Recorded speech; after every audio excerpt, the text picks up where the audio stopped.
Dans le sport, en tout cas moi dans le rugby, c'était un sport de contact et je me suis retrouvé dans le monde de l'entreprise puisque j'ai racheté une fabrique de glace artisanale en Ardèche. Vous voyez, comme quoi c'est loin de mes origines, mais c'est pas grave. Ce qui était important, c'était surtout de me servir de mon vécu de joueur. J'ai eu des suiveurs, j'ai eu des leaders, j'ai eu des caractériels, j'ai eu des joueurs avec du caractère à gérer quand j'étais en équipe de France. J'ai eu de la pression aussi de mettre un ballon entre les poteaux quand vous avez des millions de téléspectateurs. Et c'est ce but-là qui vous fait gagner ou perdre un match.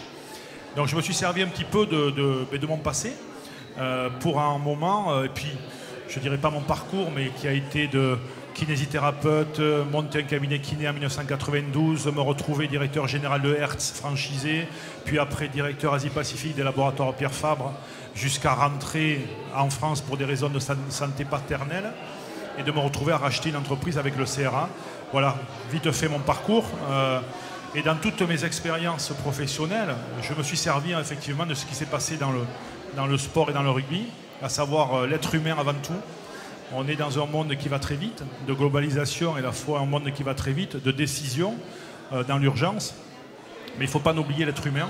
Et je crois que le sport, en tout cas moi, ça m'a beaucoup aidé à ce niveau-là, puisque quand j'ai repris cette entreprise, la première des choses que j'ai faites, c'est de créer un esprit d'équipe, de remotiver des personnes qui avaient perdu une certaine motivation, et puis d'arriver à responsabiliser des employés qui ne l'étaient pas ou qui se sentaient finalement en retrait par rapport à leur potentiel ou leur diplôme.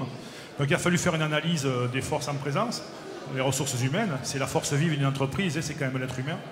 Et puis à partir de là, on a créé dans cet esprit d'équipe, dans les objectifs que tout le monde avait envie de vivre.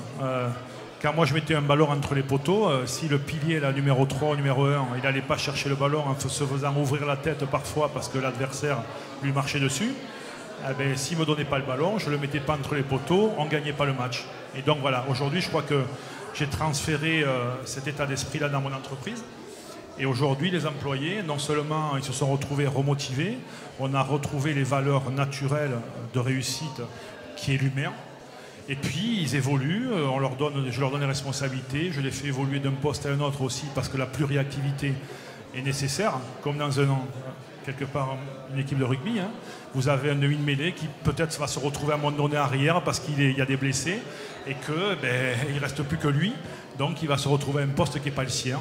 Donc il faut préparer, je crois qu'il faut préparer aujourd'hui la force vive d'une entreprise, l'humain, à être pluriactif, à avoir de la pression, à la gérer, à mieux la gérer, à essayer d'amener sa valeur ajoutée dans l'entreprise pour arriver à gagner. Et voilà, donc c'est ce que j'ai fait.